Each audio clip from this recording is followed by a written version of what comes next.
May babasahin tayong comment dito. Mas maganda masagot din natin to para may idea naman po yung lahat. Okay? So sabi ni Reynald, nakalipat na ako boss, mas okay talaga sa Joyride. Isa na lang sana yung ayusin din ni Joyride. Yung pick up, sana hindi na radius ang gamitin, actual distance na sana. Para hindi na mga pa kung gaano kalayo ang pick up, at least hassle din sa pasahero, lalo sa rider. Actually, nagawa na po natin yung actual distance. So hindi na po yung radius yung ginagamit natin dun sa auto accept.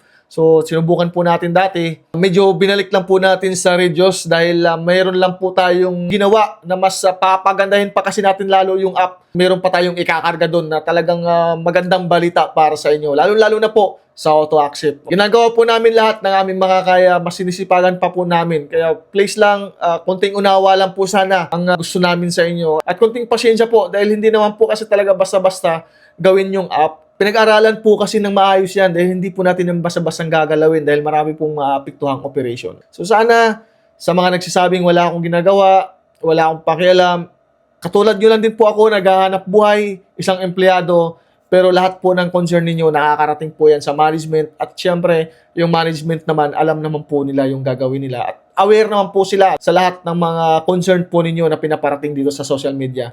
Hindi man ako makapag-reply, patawad, pero nababasa ko po lahat yan at pinapaabot ko po lahat yan sa management. Gusto lang po sana namin na medyo lawakan po sana ninyo yung inyong pangunawa dahil wala naman pong management na gustuhin na papangit yung app dahil mas maaapektuhan po yung operation, yung hanap buhay po ng lahat. Kung ano lang po ang meron tayo ngayon, yun lang po muna. Okay? So, antayin lang po natin kung ano po yung magandang ilalabas ng Joyride Management at kung ano pa po yung ibang mga programa para mas makatulong po sa mga Joyride biker. Sana, hopefully, magawa na po natin lahat yung mga nire-request ninyo at mas lalo pang gumanda yung app natin.